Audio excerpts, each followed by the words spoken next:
Hi guys, welcome back. I'm going to go over some tips and tricks and do's and don'ts about packing before you go on your study abroad trip. So tip number 1 is start with a checklist.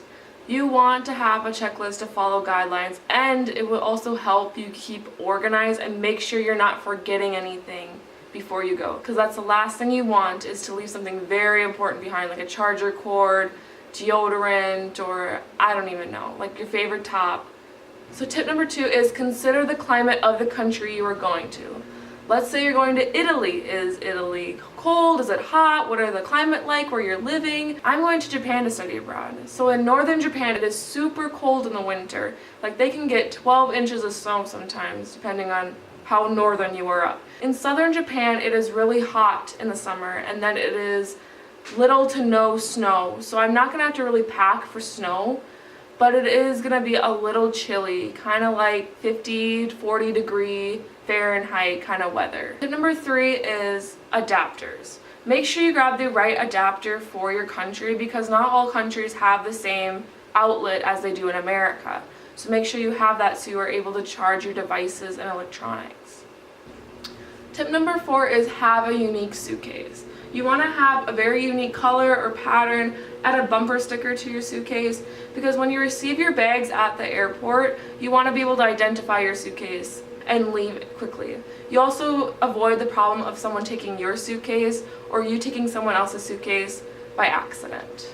Tip number 5, I learned from my good friend Hallie that you should roll your clothes. The reason why you want to roll your clothes is that it prevents wrinkles, and you can also fit more stuff into your suitcase. So I have my dress here. I'm going to roll it tightly and firmly, make sure it isn't caught. So here you go. So this is what I mean by rolling. Like you're going to fold it and then roll it. My demonstration was like terrible, so this is the idea. And then you can either add like tape, if it would focus. You can either add tape or rubber band to keep it together. So yeah, that's rolling. And then you have this. So roll your clothes, that will really help. Tip number 6 also leads to pack lightly. This is a very, very important tip, because every study abroad student that I've met always says, pack lightly. You're gonna bring stuff that you don't want. You're gonna bring stuff that isn't needed. When considering to pack lightly, you should look at every item and think, is this item gonna be necessary? Am I gonna use this item? For instance, this tank top. So can I use this tank top for underneath outfits? Can I layer this outfit? Can I use this for sport wear? So think about those kind of things. So yes, I can use this tank top for golfing when I go golfing with my host dad, because we both like to golf. I can also use this for underneath like a sweater. I can use this underneath a shirt. So think about those kind of things when packing. Another thing to consider when packing lightly is do not bring toiletries. You are not going to need toiletries. You can buy your toiletries in your host country. But you should also do your research on what kind of toiletries they have in your country. For instance, in Japan, I need to bring stick deodorant. Like, they do not have stick deodorant. Japanese people have this genetic thing where they do not get stinky, so they don't need very powerful deodorants. Well, I do. I need deodorant. I sweat. I stink. So I need to be able to pack enough deodorant that's going to last me my whole trip.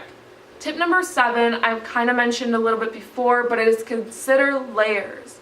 You want to consider layers because even if you have a plain white top, you can put a little like flannel over it, or you can put a sweater over it, and it changes the outfit completely. So think about that. But a good idea for layers is tights. You can put shorts on top of them, you can put a skirt, you can wear a dress, and then sweaters. You can do so much with sweaters, so make sure to consider that while you're packing. Tip number 8 is do not bring valuable items. You can either get stolen, lost, and even broken. So when considering to bring stuff like that from home, you have to be willing to part with it. Tip number 9 isn't really a packing beforehand. It's more of like when you're about to leave your host country and come back to America or wherever you originate from.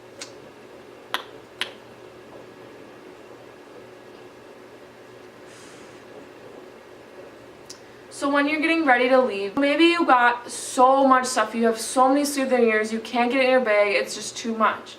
Well, you can get rid of some of your stuff, like you can give some of your stuff to your friends or your host family. Like this tank top, for instance, let's say it's just clutter. Like I've never used it the whole time when I was there. It's just clutter. I don't need it, I don't want it. It's not gonna cost my American family any money because I got this tank top from my aunt. It was free, so my parents aren't going to be that devastated if I give it away. So that's something to consider too. Does your family want you to give this away? Does it mean something? But yeah, you can give it to your friends or your host family. That is also another tip to downsizing while you're in your host country getting ready to leave. Alright guys, that's all the tips and tricks that I have. Thank you guys for watching. I will post something next week about LA. If you guys want to ask me any questions or if you have any ideas for a next video that you want to see, leave it down in the comment section. I'll check it out and I'll probably do it. Bye. There, I did it.